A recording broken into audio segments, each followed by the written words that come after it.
3 ways to immediately create more time. You can take more time for yourself. If you can just create the time, you can take it. So today I'm going to give you 3 really easy ways to do that.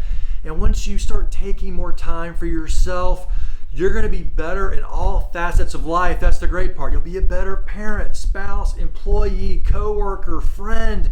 When you're more energized, you're more motivated, and that all comes from this capability of learning to create more time for yourself. So here are 3 quick ways to do that. Number 1 is to apply Parkinson's law. Cyril Northcutt Parkinson wrote an article years and years ago in The Economist, and the whole crux of the article was that time naturally expands to fill the time that you've allocated for it.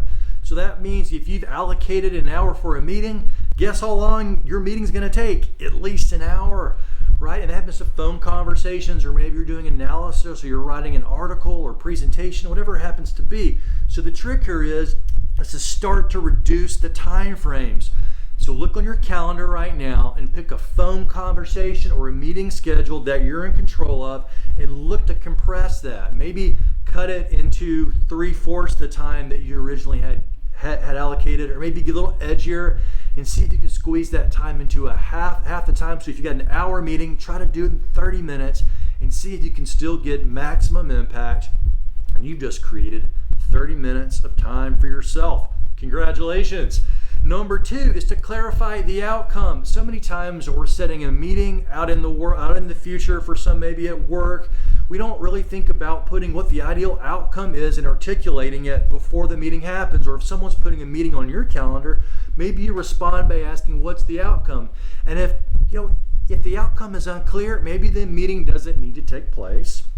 Or maybe you can actually work through the outcome before the meeting actually even takes place. So it'll be a much shorter meeting. And there are a lot of ways to do that. Or maybe if you just have the outcome identified, you still have the meeting, or you still have that conversation.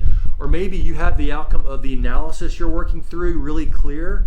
Then oftentimes you can identify shortcuts to the end and ultimately create more time in your workday.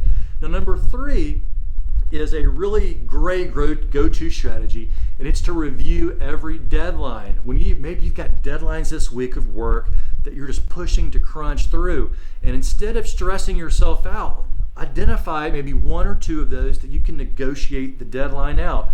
Now, something to recognize, and when you implement this strategy, the deadlines that are further out in the future are almost always the easier ones to negotiate.